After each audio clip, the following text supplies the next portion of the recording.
With grocery prices rising and little hands always reaching for snacks, I've had to get creative in the kitchen. These are some of our favorite summer treats made from scratch with simple, budget-friendly ingredients. No refined sugar, no packages, just real food that actually tastes good and fills you up. In this video, I'm making chickpea ice cream bites, crispy black bean chips with black bean hummus, spiced roasted chickpeas, stovetop popcorn, naturally sweetened date cookies, no bake energy balls, and wholesome carrot cake.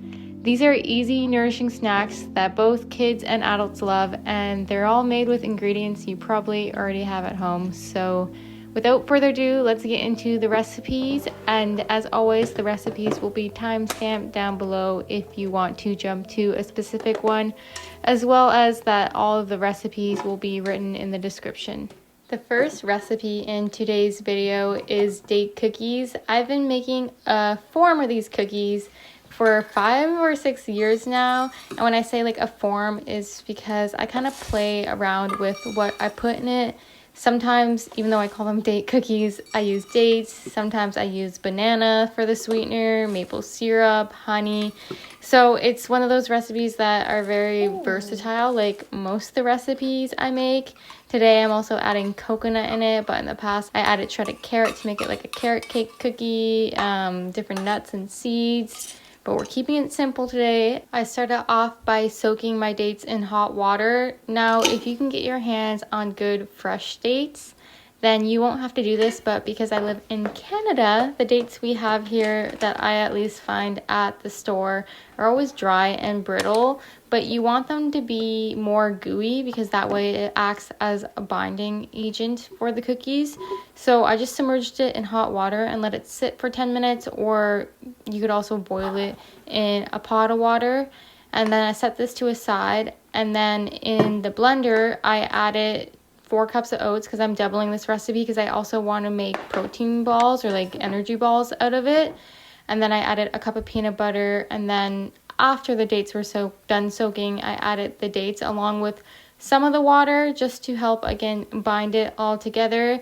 If you don't end up using all your date water, you can save it in a jar and add it to your drinks like your matcha or coffee because it acts as a natural sweetener, and you don't want to waste any of that date goodness. If your blender isn't that good, I would recommend first blending your dates after they're done soaking, and then separately blending your oats and then adding everything together. I mean, depending on the consistency of how fine you want your oats.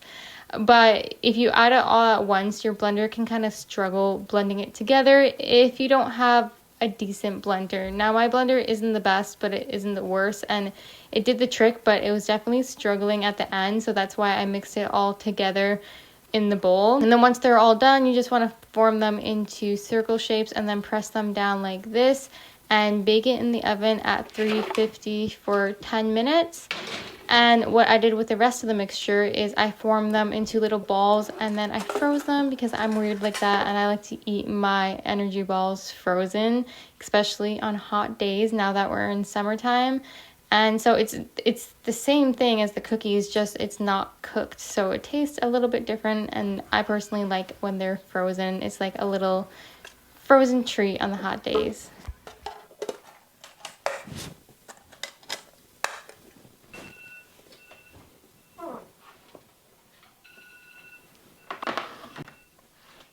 The next recipe are these delicious, healthy, raw carrot cake bites. These are so good.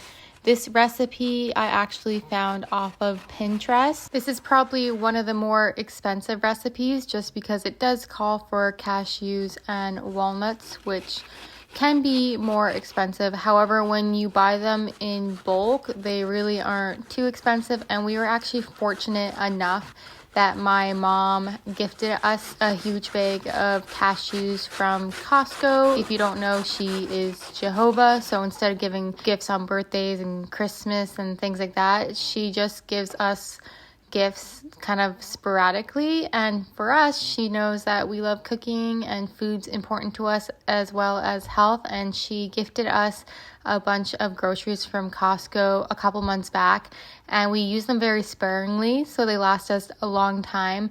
But You can replace the cashews in this recipe with a can of coconut cream, which is usually like $1.50. So a lot more cost effective. I just wanted to try the actual recipe out since I had the cashews.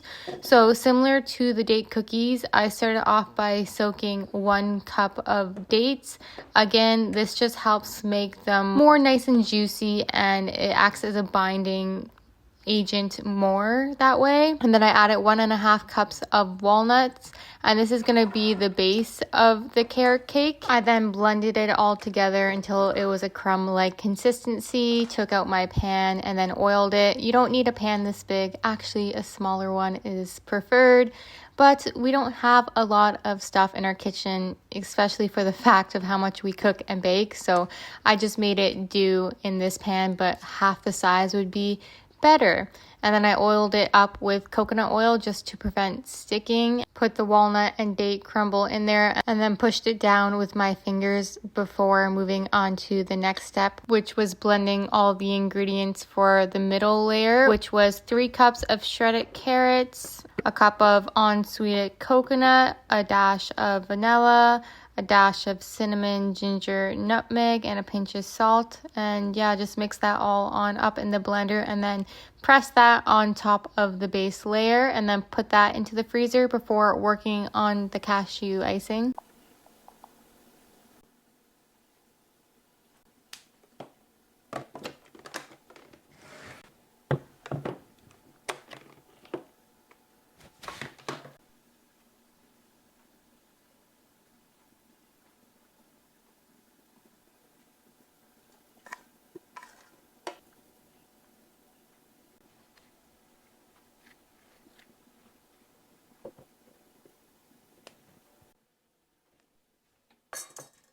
And for the cashew icing, you'll need obviously cashews. You'll need some water, maple syrup, vanilla, a little bit of lemon juice, a pinch of salt, and a little bit of coconut oil.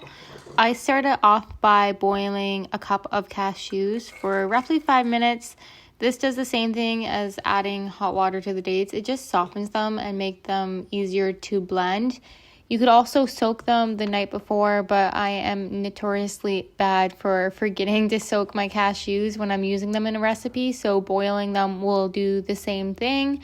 And then I saved 1/4 cup of water from that and added that in the blender with the cashews, as well as a dash of maple syrup, 2 to 3 tablespoons, a dash of vanilla, a dash of lemon juice. I kind of just eyeballed all this, a little bit of salt, and then a couple spoonfuls of coconut oil. Again, this will all be in the description down below. If you do not have cashews, you can substitute this with coconut cream. Honestly, you don't even have to add any of the other ingredients, just some coconut cream with some sugar to sweeten it, and then you're good to go.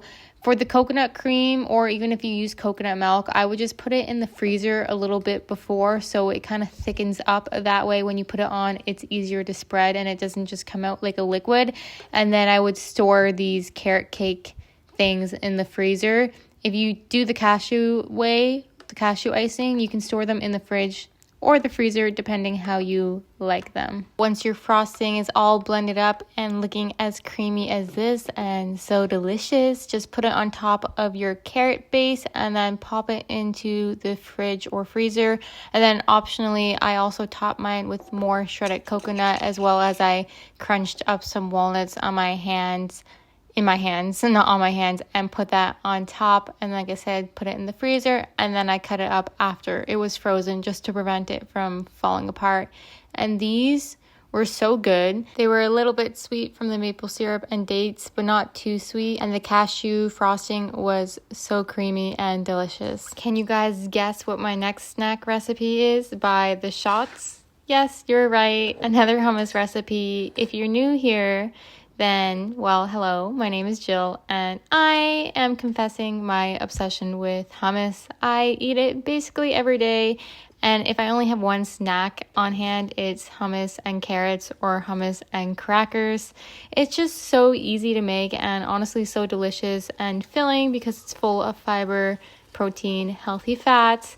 But today I thought I would switch it up and share a different recipe. So it's not any hummus, it's black bean hummus. So double the fiber, double the protein, and it's very delicious. So I started off by following my typical hummus recipe, and of course I had to rinse and cook both the beans, the black beans, and the chickpeas.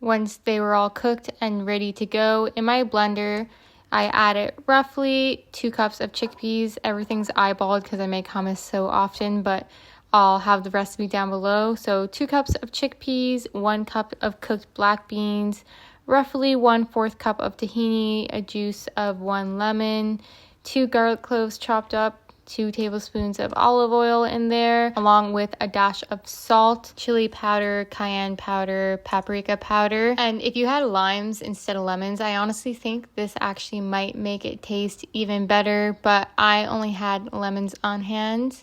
So just add that all into your blender and blend it up until it's smooth and creamy. Depending on the consistency you want, you can add from 1 tablespoon to half a cup of water, but I would just add it in slowly because once you add it, you can't take it back. So you don't want to add too much. So I added less than I usually do just because I wanted it thicker this time. But if you want it thinner than this consistency, just add a little bit more water. And like I said, I would just add a dash in at a time when you're blending it so you get the right consistency that you want. And look how good it is. This was a hit. Makai loved it too. It was a little spicy, but not too spicy for him. And he just dipped his carrots in it and literally licked it off.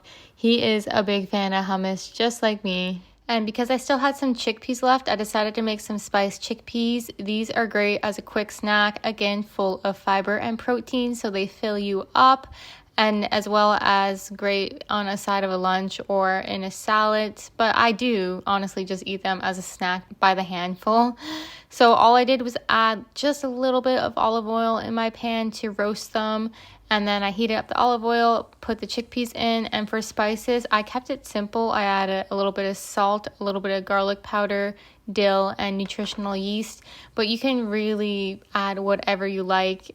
You can literally just add salt and pepper. You don't have to add any spices. So it really depends what you like. And then I just cooked them for a couple minutes, stirring it constantly, and then added them in my jar. And these were so good. If you like that cheesy flavor, I would definitely recommend nutritional yeast, especially if you are vegan, because it is high in B12. We are not vegan here, but we do eat primarily plant-based, so it is great. The next recipe is another new recipe on my page. I have been experimenting with making different types of crackers out of different flours. So I've shared my one with typical white flour. Now I'm making them out of black bean flour. I've also tried ones with lentils as well as chickpea flour and out of sweet potatoes. So today I thought I would share the recipe with black bean flour. So you're gonna either have to buy black bean flour or simply just blend black beans in a blender.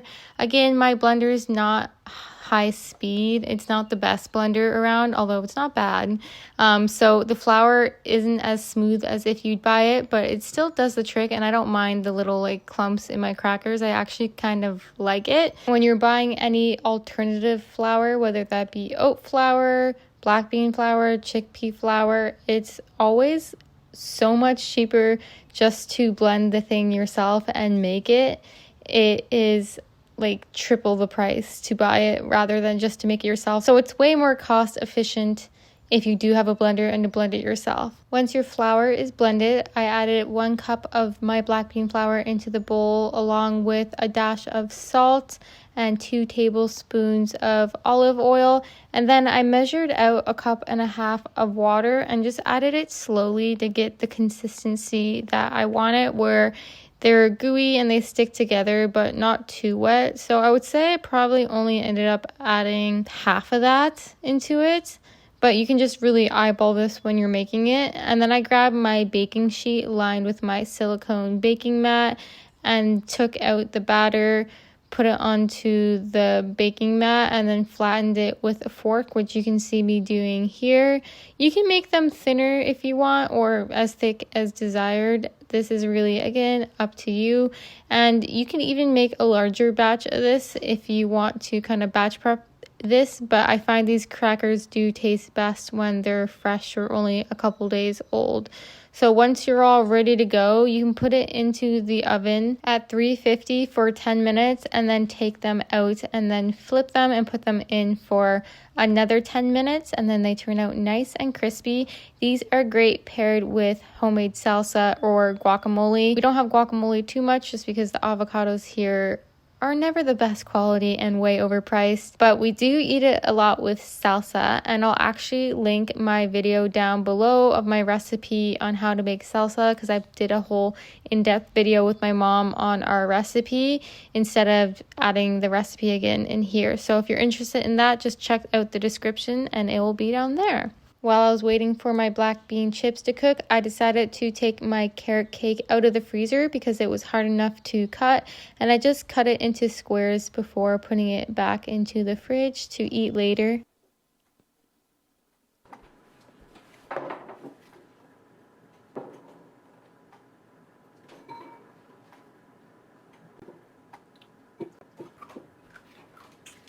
This last recipe I shared in my last video, but I had to share it again because we are making this recipe every couple days, and we've been making it for the past 2-3 months now, a long time. And it is a hit. Makai loves it. My mom loves it. When Kai's mom was here, she loved them. Everyone just loves them, and no one can believe the ingredients in it and how healthy it is. The secret ingredient to make them creamy as well as more healthy, because they have fiber and protein, so it doesn't just spike your blood sugar, is chickpeas. These are my chickpea ice cream bites. So I started off by the night before soaking chickpeas, and then the next day I rinsed them and cooked them, and then in the blender I added roughly 1 cup of the cooked chickpeas along with half a cup of maple syrup. But in the past I've used dates, I've used honey. You could use any sweetener of your choice, and you can add more if you want them more sweet or less, because I've also in the past added a full cup of dates. This time I'm adding half a cup of maple syrup. So really, like with all my recipes, you can really tweak it to fit your personal preferences and taste desires. And then to increase the creaminess, I added half a cup of peanut butter. But again, if you don't like peanut butter, add almond butter. You could add tahini, or really you could opt out of this as well. I added a dash of vanilla, some salt, and then I added 1 can of coconut cream or coconut milk, and this just makes it extra creamy and the consistency better for pouring into molds. Blended it all on up until it was creamy and smooth and no more chunks in there. And then I added it both into ice cube trays as well as popsicle molds. Makai likes to eat the popsicles on hot days or when he's teething. They're perfect. And then for me and Kai, I like to put them in the ice cube trays, and then they're perfect little treats for after dinner or whenever you need a snack because they're bite size. And then you put them in the freezer, let them freeze, pop it out, and if you want, you can top it with other things. Today we did chocolate, coconut, and a little bit of salt. You could also drizzle some peanut butter on there, or really just keep them plain. And with the popsicles, if you wanted to, you could also dip the whole thing in chocolate, but we don't really give Makai chocolate that often. In the past, I have made so many different varieties of these because, like I said, we make them so often. I made chocolate ones, I made coffee ones, so I'll write some different versions of this in the description down below if you are interested. Now on to the final recipe of the video. This is more of an idea than a step-by-step recipe because literally all I am making is popcorn, which all you need is some oil of some type and popcorn kernels. It's so easy, and again, you can add different spices on it to spice it up. I think popcorn is such an underrated snack. Now, we don't give this to Makai because popcorn is a huge choking hazard for kids under the age of 4. However, I like to pack this in Kai's snack once in a while just because it is so cheap to make and so quick. And like I said, you can really switch it up by adding different spices. This time I just added salt and pepper and kept it really simple, but you could add the nutritional yeast on top. You can make it sweet and salty by adding a little bit of sugar and salt. Add whatever you want. You can add some butter in there. It's a great, cheap and quick snack. This is probably the cheapest snack out of them all because it's only really the one ingredient.